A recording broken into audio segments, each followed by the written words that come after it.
ಹಿರಿಯ ನಾಗರಿಕರೇ ಮತ್ತು ಅಣ್ಣ ತಮ್ಮಂದಿರೇ ಮತ್ತು ಅಕ್ಕ ತಂಗಿದ್ದಾರೆ.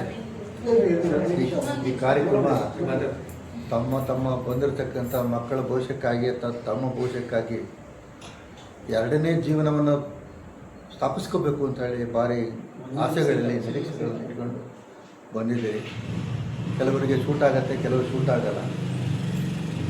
ಇಂಥ ಸಂದರ್ಭ ನಾವೇನು ಮಾಡಬೇಕು ಅಂತಂದರೆ ಕೆಲವು ಫೋಟೋನ ಡಿಸ್ಪ್ಲೇ ಮಾಡಬೇಕಾಗ್ತದೆ.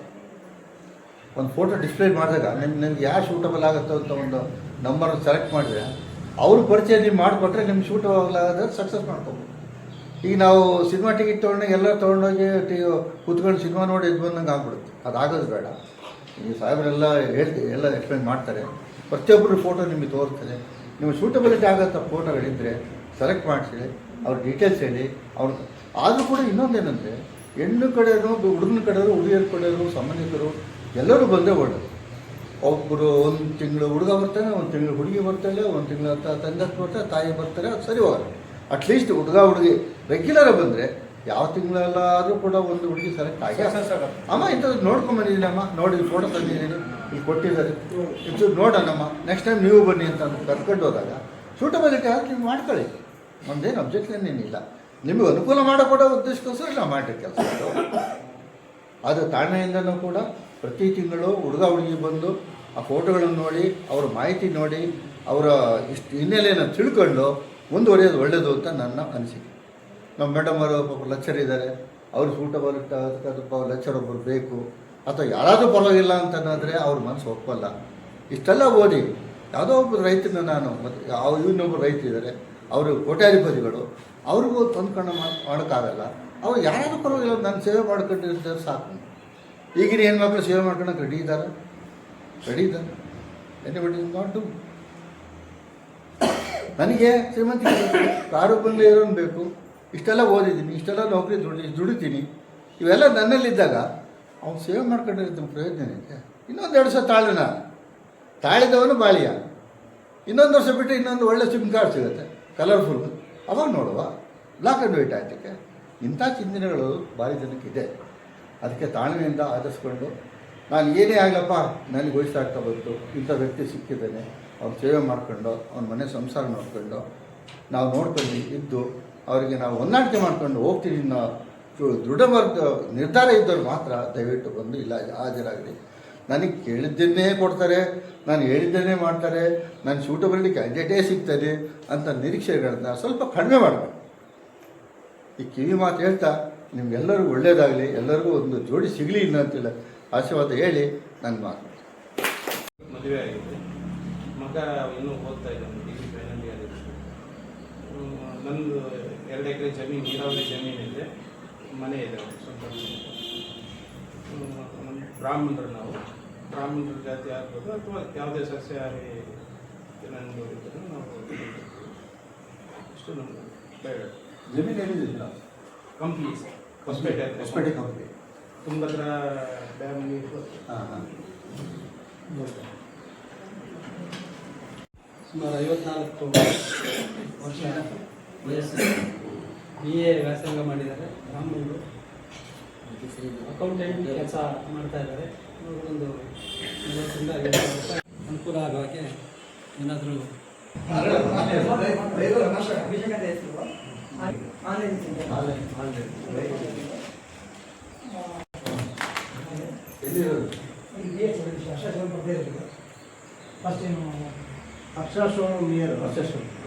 ಅಲ್ಲಿ ಆನ್ಲೈನ್ ಸೆಂಟರ್ ವಿತ್ ಪಾರ್ಟ್ನರು ಸಮೇತ ಅವರೇ.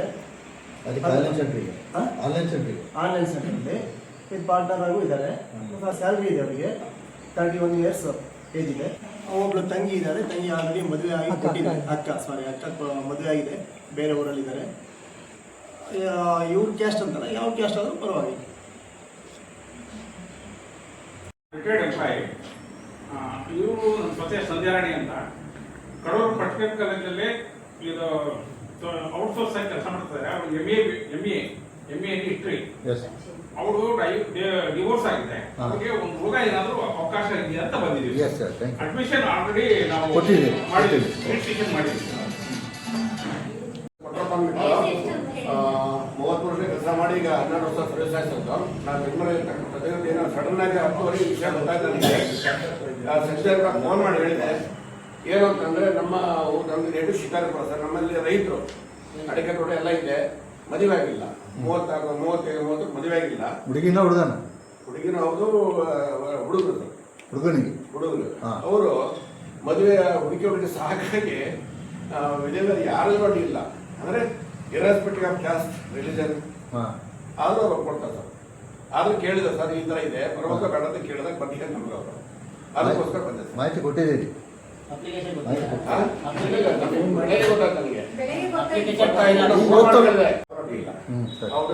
ಮನೆಗಿದೆ, ತೋಟ ಇದೆ, ಎಲ್ಲ ಇದೆ. ಅವರು ಸೋತ್ಬಿಟ್ಟಿದ್ದಾರೆ. ಏನಂದ್ರೆ ಅವ್ರು ಮಾಡ್ಬೇಕಾಗಿರೋದು ಕೊಡಿ ಮತ್ತೆ 4 ಜನಕ್ಕೆ ಅದನ್ನ ಹೇಳಿ, ಅದೇ ಬೇಕಾಗಿರೋದು. ಈಗ ನಮ್ಮಲ್ಲಿ ಏನಾಗಿದೆ ಅಂದ್ರೆ ಗಂಡು ಮಕ್ಕಳೆಲ್ಲ ಬಂದ್ಬಿಡ್ತಾರೆ ಸೀದಾ, ಹಾಗಾಗಿ ಹೆಣ್ಮಕ್ಳು ಶೇಖರ್ ಅಂತ ಹೇಳಿ ಎಷ್ಟೇ ಅಲ್ಲ ಲೋಕಲ್ ಶಿವಮೊಗ್ಗ ಬಸ್ ಸ್ಟ್ಯಾಂಡ್ ಮನೆ ಬುದ್ಧನಗರ ಫಸ್ಟ್ ಕ್ಲಾಸ್. ಮನೆಯವ್ರು ತೀರ್ಕೊಂಡು ಇವಾಗ ಇನ್ನೂ 1 ವರ್ಷ ಆಗಿಲ್ಲ. 30 ತಾರೀಕು 1 ವರ್ಷ ತೀರ್ಕೊಂಡಿದ್ರು. ಇನ್ನು 30 ತಾರೀಕು 1 ವರ್ಷ ಆಗುತ್ತೆ. ಮಗ ಹುಟ್ಟಿ ಮದುವೆ ಮಾಡಿ ಮಗಳಿಗೆ ಇನ್ನೂ ಮದುವೆ ಆಗಿಲ್ಲ, ಇಲ್ಲ ಸ್ವಲ್ಪ ಲೇಟಾಗಿ ಹುಟ್ಟಿದ್ರು ಮಗಳು. ಅದು ಜಲ್ದಿ ಈ ಥರ ಆಗ್ಬಿಡ್ತು. ಆಮೇಲೆ 8 ಜನ ಅಕ್ಕ ತಂಗಿಯವರು ಒಂದೇ ಕೈ ಮಗ. ಆದರೆ ನಾನು ಸ್ವಲ್ಪ ಯೋಚನೆ ಮಾಡಿದೆ, ಏನಾದರೂ ನಮ್ಮ ಜೀವನಕ್ಕೆ ನಮ್ಮ ಜೊತೆ ಇರಬೇಕು ಅಂದರೆ ಯೋಚನೆ ಮಾಡಿ ನಿಮ್ಗೆ ಈ ವಿಷಯ ನನಗೆ ಗೊತ್ತಾದ ನಿನ್ನೆ. ನಾನೀಗ ಅಂಗನವಾಡಿ ಬರ್ತಾ ಇರ್ತೀನಿ, ಸರಿ ಅದೇ ಇವತ್ತು 5 ಗಂಟೆ ಬಂದು ನಾವು ತಿಳಿಸೋಣ ಅವಕಾಶ ಏನಾಗುತ್ತೆ ಮಾಡ್ಕೊಳ್ಳೋಣ. ನಿಮಗೆ ಏಜ್ ಯಾವುದು ಕ್ಯಾಸ್ಟ್? ನಾನು ಹೇಳಿದ್ವಿ ಕ್ಯಾಸ್ಟ್ ಹೇಳಿ ಆಗಿದ್ದು ತಮಿಳನ್ಸು ಏಜು 5/12/1957 ಹುಟ್ಟಿದ್ದೀನಿ. ನನಗೆ 68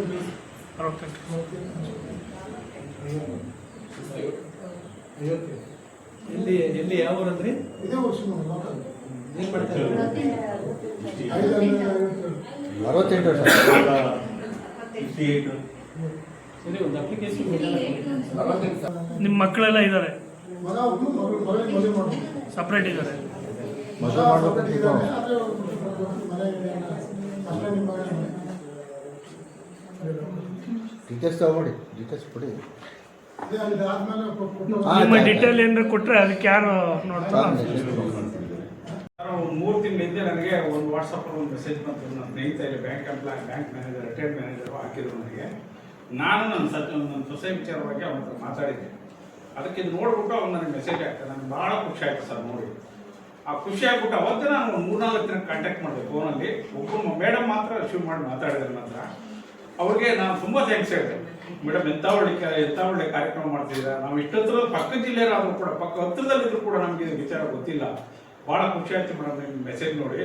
ಹಾಗಾಗಿ ನಿಮ್ಮನ್ನು ಭೇಟಿ ಮಾಡಬೇಕು, ನಿಮ್ಮನ್ನೆಲ್ಲನೂ ಕೂಡ ಪರಿಚಯ ಮಾಡ್ಕೋಬೇಕು. ನಾವು ನಿಜವಾಗ್ಲೂ ಕೂಡ ನಿಮಗೆ ಆಭಾರಿಗಳಾಗಿರ್ತೀವಿ. ಇಂಥವ್ರಿಗೆ ಈ ನೊಂದಿರ್ತಕ್ಕಂಥವ್ರಿಗೆ ನೀವು ಸೇವೆ ಇದು ಮಾಡ್ತಿದ್ದೀರಲ್ಲ, ಇದು ನಿಜವಾಗ್ಲೂ ಕೂಡ ಅದನ್ನು ನಿಮ್ಮ ಸೇವೆಯನ್ನು ನಾವು ಒಣಗಿಸಲಿಕ್ಕಾಗಲ್ಲ. ಅದನ್ನು ಭಾಳ ಅದ್ಭುತವಾಗಿದೆ ನಿಮ್ಮ ಕಾರ್ಯಕ್ರಮ. ನಿಜವಾಗ್ಲೂ ಕೂಡ ನಾವು ಎಲ್ಲ ರೀತಿ ನಿಮ್ಗೆ ಸಪೋರ್ಟ್ ಮಾಡ್ತೀವಿ. ಖಂಡಿತವಾಗಿ ಮುಂದುವರ್ಕೊಂಡು ಹೋಗಿ ಅಸಹಾಯಕರಿಗೆ, ಅನಾಥರಿಗೆ ಒಂಥರ ಸಹಾಯ ಮಾಡ್ದಂಗೆ ಆಗ್ತದೆ. ಯಾಕೆಂದರೆ ಎಲ್ಲ ಹೆಣ್ಮಕ್ಳು ಕೂಡ ಮುಂದೆ ಬರೋದಿಲ್ಲ. ಯಾಕೆಂದರೆ ಕೆಲವೊಬ್ಬರು ಸ್ವಾಭಾವಿಕವಾಗಿ ನಾಚಿಕೆ ಇರುತ್ತೆ, ಹೇಗಪ್ಪ ಬರೋದು, ಹೇಗೆ ಕೇಳೋದು ಅಂತ. ಅದಕ್ಕೆ ನಾವು ಏನು ಮಾಡಬೇಕು, ಅವ್ರನ್ನ ಮೋಟಿವೇಶನ್ ಮಾಡ್ಕೊಂಡು ಇಂಥ ಒಂದು ಸಂಸ್ಥೆಗಳಿಗೆ ಕರ್ಕೊಂಡು ಪರಿಚಯ ಮಾಡಿಕೊಟ್ರೆ ಅವ್ರ ಲೈಫು ಬದಲಾವಣೆ ಆಗ್ತಕ್ಕಂಥ ಸಾಧ್ಯತೆಗಳು ಇರ್ತವೆ. ಅವರು ಕೂಡ ಬಹಳ ವರ್ಷಗಳಿಂದ ನೊಂದು ಬೆಂದು ಸಾಕಾಗಿರ್ತಾರೆ. ಏನೇನೋ ಕಾರಣಗಳಿಂದ ಕೆಲವು ಡೈವರ್ಸ್ ಆಗಿರ್ಬೋದು, ಅಥವಾ ಇನ್ನೇನಾದರೂ ಅಚಾತುರವಾಗಿ ಇವರು ಮರಣ ಹೊಂದಿರ್ಬೋದು, ಗಂಡ ಇರ್ಬೋದು, ಹೆಂಡತಿ ಇರ್ಬೋದು, ಯಾವುದೋ ಒಂದು ಸಮಸ್ಯೆಗಳಿಂದ ಅವ್ರು ದೂರ ಆಗಿರ್ತಾರೆ.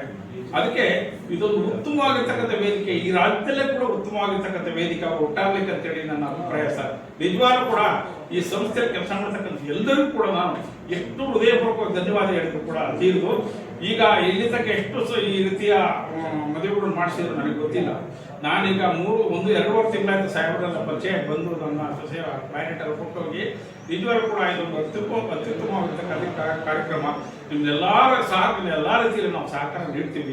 ಇದನ್ನ ಕಂಟಿನ್ಯೂ ಮಾಡ್ಕೊಂಡು ಹೋಗಿ ಈ ನೊಂದವರಿಗೆ, ಇವರಿಗೆ ಗಂಡಸರು ಇರ್ಬೋದು, ಹೆಂಗಸರು ಇರ್ಬೋದು, ಅವ್ರಿಗೆ ಒಂದು ಉತ್ತಮ ಸಂಸಾರ ಮತ್ತು ಮುಂದಿನ ಜೀವನ ಚೆನ್ನಾಗಿರ್ಲಿಕ್ಕೆ ಒಂದು ಸಹಾಯ ನೆರವನ್ನು ನೀಡ್ತೀರಾ ಅಂತ ಕೇಳಿಕೊಂಡು ನಿಮಗೆ ತುಂಬ ಹೃದಯದ ಧನ್ಯವಾದಗಳನ್ನು ನನ್ನ ಕಡೆಯಿಂದ ಅರ್ಪಿಸಿ ಇನ್ನೂ ಕೂಡ ಉತ್ತಮವಾಗಿರ್ತಕ್ಕಂಥ ಸೇವೆ ಸಲ್ಲಿಸಿ ಸರ್ ಅಂತ ಹೇಳ್ತಾ ನಿಮಗೆ ಧನ್ಯವಾದಗಳನ್ನು ಅರ್ಪಿಸ್ತಾ ನನ್ನ ಮಾತು ಮುಗಿಸ್ತೀನಿ. ಜೈ ಹಿಂದ್, ಜೈ ಕರ್ನಾಟಕ. ಜಾಸ್ತಿ ಇದೆ, ಹಾಗಾಗಿ ಈ ಕಾರ್ಯಕ್ರಮ ಮಾಡ್ತಿರೋ ಯಶಸ್ವಿ ಇದೆ. ಅದು ದಯಮಾಡಿ ಏನೀಗ ಅಭ್ಯರ್ಥಿಗಳು ನಿಮಗೆ ಅಪ್ಲಿಕೇಶನ್ ಕೊಟ್ಟು ಮೆಂಬರ್ ಆಗಿರೋಲ್ಲ ಅವ್ರನ್ನ ಪ್ರತಿ ತಿಂಗಳು ಅವ್ರನ್ನ ನೀವು ಇಲ್ಲಿ ಕರೆಸಿದ್ರೆ ಭಾರಿ ಅನುಕೂಲ ಆಗುತ್ತೆ ಸರ್. ಯಾಕಂದ್ರೆ ಹುಡುಗರು ಬಂದಿರ್ತಾರೆ, ವಧುವರು ಬಂದ್ರೆ ಅವ್ರನ್ನ ಪರಿಚಯ ಮಾಡ್ಕೋಬಹುದು. ಒಂದ್ಸಲ ಅಪ್ಲಿಕೇಶನ್ ಕೊಟ್ಟು ಮನೇಲಿ ಕೂತ್ಕೊಂಡ್ಬಿಟ್ರೆ ಅವ್ರು ಏನು ಅಂತ ಗೊತ್ತಾಗಲ್ಲ. ಆಮೇಲೆ ಎಲ್ಲ ಅಪ್ಲಿಕೇಶನ್ ತೆಗೆದು ನೋಡ್ತಾ ಕೂರ್ಬೇಕಾಗತ್ತೆ. ಅದೊಂದು ದಯಮಾಡಿ ನೀವು ಈಗ ಸಂಬಂಧಿಕರಲ್ಲಿ ಹುಡುಗನಿಗೆ ಜೊತೆ ಒಬ್ರು ಯಾರೋ ಬರ್ತಾರೆ, ಎಲ್ಲ 4 ಜನ ಬರೋದು ಅವಶ್ಯಕತೆ ಏನಿಲ್ಲ. ಆದ್ರೆ ಏನ್ ಅಪ್ಲಿಕೇಶನ್ ಹಾಕ್ಯಾರಲ್ಲ ಪ್ರತಿಯೊಬ್ರು ಬರಲೇಬೇಕು. ಹಾ ಸರ್, ಯಾಕಂತ ಬಂದಾಗ ಏನಾಗುತ್ತೆ, ಒಬ್ರಿಗೊಬ್ರು ಕಾಂಟ್ಯಾಕ್ಟ್ ಆಗತ್ತೆ. ಓ ಈ ತರ ಇವ್ರದ್ದು ಪ್ರಾಬ್ಲಮ್ ಈ ತರ ಇದೆ, ನನಗೆ ಸೂಟಬಲ್ ಆಗುತ್ತೆ, ನಾಳೆ ಆಮೇಲೆ ಮಾತಾಡ್ಬೋದು ನಾನು. ಯಾಕಂದ್ರೆ ಇವ್ರಿಗೆ ಜವಾಬ್ದಾರಿ ಸ್ವಲ್ಪ, ಅವರು ಮುಂದೆ ನಿಂತ್ಕೊಂತಾರೆ, ಅವರೇ ಮೇನು. ಆದ್ರೆ ನಿಮಗೆ ಕೆಲಸ ಕೊಡ್ಬೇಕು ನಾವು. ಅವಾಗ ಇರ್ಬೇಕು. ಅವಾಗ ಏನಾಗತ್ತೆ, ಇಂಥ ಪ್ರಾಬ್ಲಮ್ ಈ ತರ ಇದೆಯಾ, ಓ ನನಗೆ ಸೂಟಬಲ್, ನಾನು ಮಾತಾಡೋಣ. ಅವ್ರು ಕೊಡೋದು ಬಿಡೋದು ಆಮೇಲೆ. ನಿಮ್ ಪ್ರಾಬ್ಲಮ್ ಏನಿದೆ ಅವ್ರ ಹತ್ರ ಹೇಳ್ಕೋಬಹುದು. ಅವ್ರಿಗೆ ಹೊಂದಾಣಿಕೆ ಆದಾಗ ಸಾಹೇಬ್ರ ಹತ್ರ ಬರ್ಬೋದು. ಸರ್ ಹಿಂಗೆ ನಾವು ಮಾತಾಡ್ಕೊಂಡಿದ್ವಿ, ದಯಮಾಡಿ ಮುಂದೆ ಕಾರ್ಯಕ್ರಮ ಏನು ಮಾಡ್ಬೇಕು ಮಾಡ್ಕೊಡಿ ಅಂದ್ರು. ಇಲ್ಲ ಅಂದ್ರೆ ಇನ್ನೊಂದು ಅನುಕೂಲ, ಪ್ರತಿಯೊಬ್ಬರು ಅಪ್ಲಿಕೇಶನ್ ಮಾಡಿರೋ ಮೆಂಬರ್ಶಿಪ್ ಏನಾಗಿರಲ್ಲ ಅವರು ವಾಟ್ಸಪ್ ಗ್ರೂಪ್, ಸಂಸ್ಥೆಯಿಂದ ವಾಟ್ಸಪ್ ಗ್ರೂಪ್ ಮಾಡ್ಬಿಡ್ಬೇಕು. ಅವಾಗ ಏನಾಗುತ್ತೆ, ಪ್ರತಿ ಒಂದು ಡೀಟೇಲ್ಸ್ ಬರುತ್ತೆ.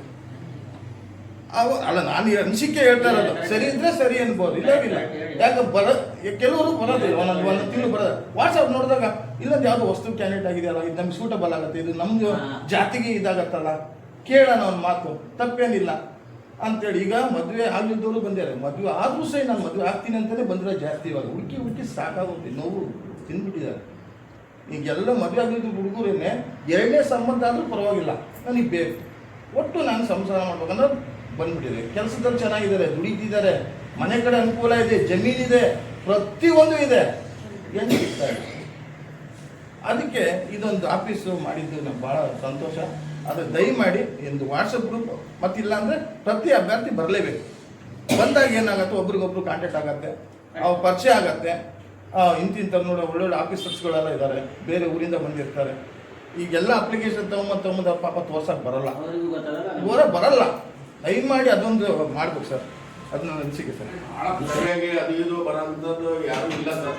ಎಲ್ಲ ಮಾನಸಿಕ ನೋವು ಅನುಭವಿಸಿ ಮಾಡಿ ಹೆಂಗೆ ಎಕ್ಸ್ಪ್ರೆಸ್ ಮಾಡೋದು ಅಂತ ದಯಸ್ಬೇಕು ಅವರಿಗೆ. ಪ್ರಾರ್ಥನೆ ಅವೆಲ್ಲ ಏನಪ್ಪ, ಅವೆಲ್ಲ ಫಾರ್ಮಲ್ ಮೀಟಿಂಗ್ ನಡೀತದೆ, ಅಂದರೆ ಸೆಲೆಕ್ಷನ್ ಆಗಿರಬೇಕು. ಅದು ಒಂದು ಪ್ರೊಸೀಜರ್. ಸೆಲೆಕ್ಷನಲ್ಲಿ ಏನಿಲ್ಲ, ವಾಲಂಟ್ರಿ. ಬಂದಾಗ ಏನಪ್ಪ ಸ್ವಾಗತ, ಓಕೆ. ಬಂದ ಪರ್ಪಸ್ ಏನೋ ಇದು ಆಯಿತು. ಏನು ಸರ್ ನೀವು ಮಾಡ್ತಿದ್ದೀರ ದಿವಸಗಳು ಹೇಳೋದೇ ಬೇಡ. ಪ್ರತಿ ತಿಂಗಳ ಭಾನುವಾರ, ಮೊದಲನೇ ಭಾನುವಾರ, 2ನೇ ಭಾನುವಾರ ಫಿಕ್ಸೆಡ್ ಕಡೆ ಟೈಮಿಂಗ್ಸ್. ಯಾವುದೋ ಒಂದು ಭಾನುವಾರ, ಪ್ರತಿ ತಿಂಗಳು 2ನೇ ಭಾನುವಾರ, 3ನೇ ಭಾನುವಾರ ಫಿಕ್ಸೆಡ್. ಈಗ ನಮ್ಮ ಆರೋಗ್ಯ ಲೆಕ್ಕ ಪ್ರತಿ ಗುರುವಾರ ಇಡೀ ಇಂಡಿಯಾದಲ್ಲೇ ಇಮ್ಯುನೈಸೇಷನ್. ಅದೇ ಪ್ರಕಾರ ಪ್ರತಿ ತಿಂಗಳು 2ನೇ ವಾರದಲ್ಲಿ ಮಾಡಿ, 3ನೇ ವಾರದಲ್ಲಿ ಮಾಡಿ, ಬಟ್ ಭಾನುವಾರ ಸಹ ಎಷ್ಟು ಗಂಟೆಗೆ ಇಂಥ ಕಡೆ ವಿಧವೆ ಆದ ಬಡ್ಡಿ ಇಲ್ಲ, ವಿಧುರ ಆದ ಬಡ್ಡಿ ಇಲ್ಲ. ವಿಧುರ ಅಲ್ಲದೇ ಇದ್ರು ಸಹಿತ ನನ್ಗೆ ಮದುವೆ ಆಗಿಲ್ಲಪ್ಪ ನೋಡಿ, ಹೊರಗಿರೋ ಸೊರಬ ಇದ್ದಾನೆ, ಅಣ್ಣ ತಮ್ಮ ಇದ್ದಾರೆ, 36 ವರ್ಷ 32 ವರ್ಷ ಆಗಿದೆ, 8 ಅಡಿಕೆ ತೋಟ ಇದೆ, ಕಾರ್ ಇದೆ, ಬಂಗ್ಲೆ ಇದೆ. ಆದರೂ ರೈತರು ನಾವು ಬಂದ್ವಿ. ಅವ್ರು ಯಾವ ಮಟ್ಟ ಬಂದಾರಪ್ಪ ಅಂತಂದ್ರೆ, ಈಗ ಒಬ್ಬ ಹೆಣ್ಮಗಳು ಸಿಕ್ಕರೆ ಸಾಕಪ್ಪ, ಈಗ ಪ್ರೈಮರಿ ಓದಿದ್ರು ಅಡ್ಡಿಲ್ಲ, ಭಾಳ ಒಳ್ಳೆ ಹುಡುಗರು. ಆದರೆ ಹುಡುಗ ಸಿಗ್ತಾ ಇಲ್ಲ, ಯಾಕೆ? ರೈತರು ನಾವು ಬಂದ್ವಿ. ಇಡೀ ನಥಿಂಗ್. ಅವ್ರು ಆಶ್ರಯ ಬಿಟ್ಟಿದ್ದಾರೆ. ನಾನು ಶಿಕಾಗೋದಲ್ಲಿ ಭಾಳ ಜನ ಇದ್ದಾರೆ, ಮದುವೆ ಆಗಿಲ್ಲ.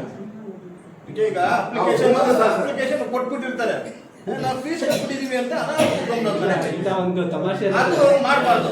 ಯಾಕೆಂದ್ರೆ ಸರ್ ಇದು ಭಾಳ, ಈಗ ನೀವು ಹೇಳಿದ್ರೆ ನಾನು ಅಷ್ಟು ವರ್ಷ ಆಯ್ತು, ನಾನು ಇಷ್ಟು ವರ್ಷ, ಅದು ಬರೋದಿಲ್ಲ. ಅವರು ಪ್ರಯತ್ನ ಪಡ್ತಾ ಇರ್ತಾರೆ.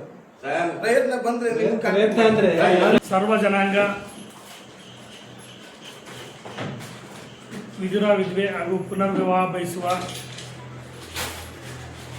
ಬಂದಂತಹ ಎಲ್ಲರಿಗೂ ಕಾರ್ಯಕ್ರಮಕ್ಕೆ ಬಂದು ತಮ್ಮ ಅನಿಸಿಕೆ ಅಭಿಪ್ರಾಯಗಳನ್ನು ವ್ಯಕ್ತಪಡಿಸಿದ್ದೀರಾ. ರಾಜ್ಯದ ಮೂಲೆ ಮೂಲೆಯಿಂದ ಪ್ರತಿ ಅಭ್ಯರ್ಥಿಗಳು ಬರ್ತಾ ಇದ್ದೀರಾ. ಆದರೂ ಇಡೀ ರಾಜ್ಯದಲ್ಲಿ ಪ್ರಪ್ರಥಮವಾಗಿ ಆಯೋಜನೆ ಮಾಡಿದ್ದು ಅಂದರೆ ಇದೇ ವೇದಿಕೆ. ಏಕೆಂದರೆ ಮೊದಲನೇ ವಧುವರರ ಕಾರ್ಯಕ್ರಮ ಅಂತೂ ನಡೀತಾನೆ ಇರ್ತವೆ, ಆದರೆ ಪುನರ್ವಿವಾಹ ಆಗಲಿಕ್ಕೆ ಎಲ್ಲೂ ವಿದುರಿಗೆ ಅವಕಾಶ ಎಲ್ಲೂ ಮಾಡಿಕೊಟ್ಟಿದ್ದಂದರೆ ಇದೇ ಶಿವಮೊಗ್ಗದೇ ಪ್ರಪ್ರಥಮವಾಗಿ. ಹಾಗಾಗಿ ಇಲ್ಲಿ ಭಾಳಷ್ಟು ಜನ ಹುಡುಗರು ಬರ್ತಾರೆ, ಯಜಮಾನರು ಬರ್ತಾರೆ, ಆದರೆ ಮಹಿಳೆಯರು ಬರಲ್ಲ. ಏನಾಗತ್ತೆ ಅಂದರೆ ಅನಾರೋಗ್ಯದಿಂದ ಇಲ್ಲ ಕುಡಿತದಿಂದನೋ ಆಕ್ಸಿಡೆಂಟ್ ಆಗೋ ಏನೋ ಅವಶ್ಯಕತೆವಾಗಿ ತೀರೋಗಿರ್ತಾರೆ. ಅದು ಸಣ್ಣ ಸಣ್ಣ ಮಕ್ಕಳಿರ್ತಾರೆ. ಅವ್ರಿಗೇನಾಗತ್ತೆ ಅಂದರೆ ಮುಜುಗರ, ಸಮಾಜ ಏನನ್ನತ್ತೋ ಏನು ಬಿಡುತ್ತೋ ಅಂತ ಮುಜುಗರ ಪಡ್ತಾರೆ. ಈ ಕೆಟ್ಟ ಆಲೋಚನೆ, ಈ ಕೆಟ್ಟ ಸಂಪ್ರದಾಯಗಳನ್ನು ಹೊರಗಡೆ ತೊಲಗಾಕಬೇಕು ಅನ್ನೋ ಉದ್ದೇಶಕ್ಕೋಸ್ಕರನೇ ಇಲ್ಲಿ ಸಮಾಜ ಚಿಂತಕರು, ಸಮಾಜದ ಒಂದು ಚಿಂತನೆ ಮಾಡುವಂಥ ಎಲ್ಲರೂ ಒಟ್ಟುಗೂಡಿ ಇದನ್ನು ಮಾಡ್ತಾ ಇದ್ದಾರೆ. ಇದರಲ್ಲಿ ಆಲ್ರೆಡಿ ಕೆಲವು ಜನ ಬಂದಿಲ್ಲ. ಪ್ರೊಫೆಸರ್ ರಾಚಪ್ಪನವರು ಇದ್ದಾರೆ, ನಿವೃತ್ತ ಪ್ರಾಂಶುಪಾಲರು, ಹಾಗೂ ಮಹಿಳಾ ಘಟಕದ ರಾಜಮ್ಮ ಅವರಿದ್ದಾರೆ. ಹಾಗೆ ನಿಮ್ಮ ಎದುರುಗಡೆ ಇರುವಂತಹ ಪತ್ರಕರ್ತರು, ಸಾಮಾಜಿಕ ಕಾರ್ಯಕರ್ತರು, ಸಮಾಜದ ಚಿಂತನೆ ಉಳ್ಳಂತಹ ಆರ್.ಟಿ. ನಟರಾಜ್ ಅವರು ಇದ್ದಾರೆ. ಈ ಕಾರ್ಯಕ್ರಮನ ಯೋಚನೆ ಮಾಡಿಕೊಂಡು ಪ್ರತಿಯೊಂದೊಂದು ಮಾಡೋದು. ಈಗ ಒಂದು ಮದುವೆಗೆ ಹೋಗ್ಬೇಕಾದ್ರೆ ಆಲ್ಮೋಸ್ಟು ಬ್ರೋಕರಿಗೆ ನಾವು ಹಣ ಕೊಟ್ಟು ಹೋಗ್ತೀವಿ. ಎಷ್ಟು ಅವ್ರು ಕೇಳ್ತಾರೆ ಅಷ್ಟು ಕೊಡ್ತೀವಿ. ಯಾಕಂದ್ರೆ ನಮ್ಮ ಕೆಲಸ ಕಾರ್ಯಗಳಾಗಬೇಕಾಗುತ್ತೆ. ಜಾತಕ ಗೀತಕ ಅವೆಲ್ಲ ನೋಡಿಕೊಂಡು, ಮದುವೆ ಮುಂಜಿ ಇವೆಲ್ಲ ನೋಡ್ಕೊಂಡು ಕಾರ್ಯಕ್ರಮವನ್ನು ರೂಪಿಸ್ತೀವಿ. ಅವನು ಆ ಒಂದು ಏರಿಯಾ ಕರ್ಕೊಂಡು ಹೋದ್ರೆ ಕಾರಲ್ಲೇ ಕರ್ಕೊಂಡು ಹೋಗ್ಬೇಕು ಅಂತ. ಕಾರಲ್ಲೇ ಕರ್ಕೊಂಡು ಹೋದ್ರೆ ಅವ್ನಿಗೆ ಇಷ್ಟು ದುಡ್ಡು ಕೊಡಬೇಕು, ಊಟ ತಿಂಡಿ ಕೊಡಬೇಕು, ಎಲ್ಲದೂ ಕೊಡಬೇಕು. ಅವತ್ತಿನ ಪಕ್ಕದ ಒಂದು ಹುಡುಗಿ ತೋರಿಸಲ್ಲ ಅವನು, ಅಕ್ಕಪಕ್ಕದಲ್ಲಿ ಅದು ಒಂದೇ ಟಾರ್ಗೆಟ್ ತೋರಿಸ್ತಾನೆ. ಮಾರನೇ ದಿನ 2-3 ದಿನ ಬಿಟ್ಟಿದ್ದು ಪಕ್ಕದ ಹುಡುಗಿ ತೋರಿಸ್ತಾನೆ, ಮತ್ತೆ 5,000 ರೂಪಾಯಿ ಇಸ್ಕೊಂತಾನೆ. ಇದೊಂದು ದಂಧೆ ಆಗ್ಬಿಟ್ಟಿದೆ. ಆಮೇಲೆ ಮುಗಿತಾ, ನೀವು ಹೆಣ್ಣು ಗಂಡು ಒಪ್ಪಂದ ಮಾಡ್ಕೊಂತಿಲ್ಲ, ಎಷ್ಟಕ್ಕೆ ಒಪ್ಪಂದ ಮಾಡ್ಕೊಂತೀರೋ ಅದ್ರ ಮೇಲೆ ಪರ್ಸೆಂಟೇಜ್ ನನಗೆ. ಈ ವ್ಯವಸ್ಥೆ ಆಗಿದೆ. ಈ ವ್ಯವಸ್ಥೆ, ಈ ಕಟ್ಟುಪಾಡುಗಳೆಲ್ಲ ಜಾತಿ ಧರ್ಮ ಇವನ್ನೆಲ್ಲ ದೂರ ತಳ್ಳಿ ಮನುಷ್ಯ ಧರ್ಮಕ್ಕೆ, ಮನುಷ್ಯ ಜಾತಿಗೆ ಮಾನ್ಯತೆ ಕೊಡಬೇಕು. ಹೆಣ್ಣು ಗಂಡು ಎರಡೇ. ಈ ಜಾತಿ ಧರ್ಮ ಗಿರ್ಮೆಲ್ಲ ಊರಿಂದ ಆಚೆ. ನಮ್ಮ ಭಾಷೆ ಗೀಸೆ ಅಲ್ಲ, ನಾವೆಲ್ಲ ಒಂದೇ. ಈ ರೀತಿ ಮನೋಭಾವದಿಂದ ಕಾರ್ಯಕ್ರಮಗಳನ್ನು ನಾವು ಹಮ್ಮಿಕೊಂಡ್ಬಂದಿದ್ವಿ. ಆಲ್ಮೋಸ್ಟ್ ಇದರಲ್ಲಿ ಪ್ರತಿಯೊಬ್ಬೊಬ್ಬರು ನೀವೇನೋ ಚಿಂತೆ ಮಾಡ್ತಾ ಇದ್ದೀರಾ, ನನಗೆ 65 ವರ್ಷ ಆಯಿತು, ನನಗೆ 55 ವರ್ಷ ಆಯಿತು, ನಾನು ಈ ಮೂಮೆಂಟಲ್ಲಿ ಹೋದರೆ ಏನಂತಾರ ಸಮಾಜ ಅಂತೇಳಿ. ಆ ಸಮಾಜ ಎಲ್ಲ ಕಟ್ಪಾಡೆಲ್ಲ ದೂರ ಆಯ್ತು. ಇಲ್ಲ ಆಲ್ಮೋಸ್ಟ್ ನಮ್ಮ ಜೊತೆ ಬರ್ತಾ ಇರೋದು 65 ವರ್ಷ 84 ವರ್ಷದ ಮಹಿಳೆಯರು ಬರ್ತಾ ಇದ್ದಾರೆ. ಆಸ್ತಿ ಅಂತಸ್ತು ಬೇಚೇನಿದ್ದಾರೆ. ಅವ್ರ ಮಕ್ಕಳು ಅವ್ರ ಮೊಮ್ಮಕ್ಕಳು ಎಲ್ಲ ಇದ್ದಾರೆ. ಒಂಟಿತನ ಕಾಡ್ತಾ ಇದೆ ನನಗೆ. ಆಸ್ತಿ ಅಂತಸ್ತು ಬೇಚೇನಿದೆ, ಒಂಟಿತನ ಕಾಡ್ತಾ. ನನ್ನ ಕಷ್ಟ ಸುಖನ ನನ್ನ ಮಕ್ಕಳ ಹತ್ರ ಹೇಳೋಕ್ಕಾಗಿಲ್ಲ. ನನ್ನ ಬಾಳ ಸಂಗಾತಿ ನನ್ನ ಯಜಮಾನ್ರು ಇಲ್ಲ. ಈಗ ಅವ್ರ ಹತ್ರ ಹೇಳ್ಬೇಕು ಅಂತಲೂ ಮಹಿಳೆಯರಾಗಿಲ್ಲ. ವಯಸ್ಸೇನಾಗಿದೆ 65-70 ವರ್ಷ ಮೇಲಿದ್ದಾರೆ. ಆದರೂ ಈಗ ಬಾಳ ಸಂಗಾತಿ ಬೇಕು ಅಂತಿದ್ದಾರೆ. ಬಾಳ ಸಂಗಾತಿಗೆ ವಯಸ್ಸು ಗೀಸಲ್ಲ, ಮನಸ್ಸು ಭಾಳ ಮುಖ್ಯ.